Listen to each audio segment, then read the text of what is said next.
the idea is normally applied to the physical laws. Subatomic particles then must be shifting very rapidly. And well, I think anything you can't understand probably doesn't exist. I mean, one of the weird things that we do is we have sanctioned ideologies. And, I suppose to somebody milking their cows and spinning wool in the 12th century, Thomas Aquinas was the equivalent of quantum physics. And he said, well, good thing these priests are on top of it, because we simple folk can't understand it.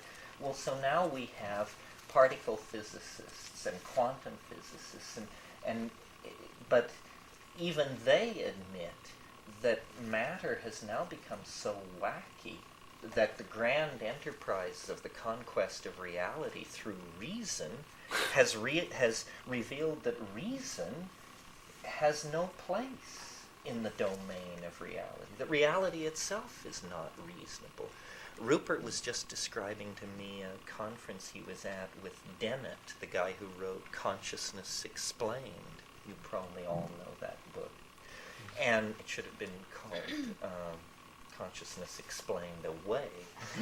But anyway, Dennett was saying, I want to get rid of magical matter in the brain.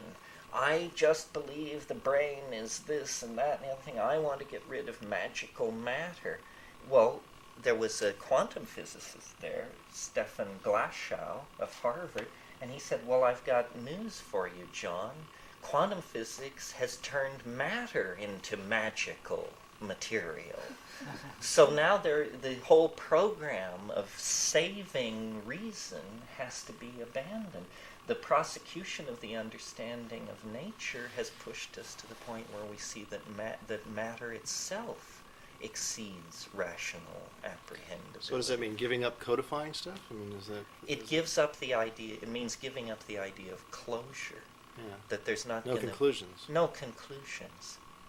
I was just at a conference where I met all these people from Ecuador, and there was an anthropologist there. Some of you may know this guy, Sparrow Miller, and he lives with the Warani in Ecuador. And he told me, he said, the amazing thing about the Warani is that they don't think anything makes sense.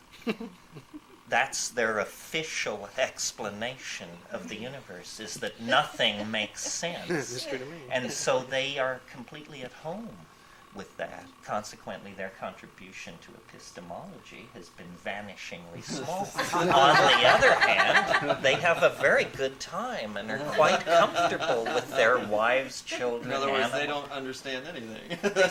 Why should we understand? Look at us. We wear penis sheaths and paint ourselves blue. You're asking us? All that. Because, ultimately what you're thrown back on is that you are a monkey. It's nothing to be ashamed of, but on the other hand, it's nothing to write out of the equation either. You're a monkey, for God's sake. And yet you're asking to understand the nature of reality. What would you think of a squirrel that ran around with that as a goal? I mean, you would just think, what? Why don't you just bury nuts, make noise in the trees?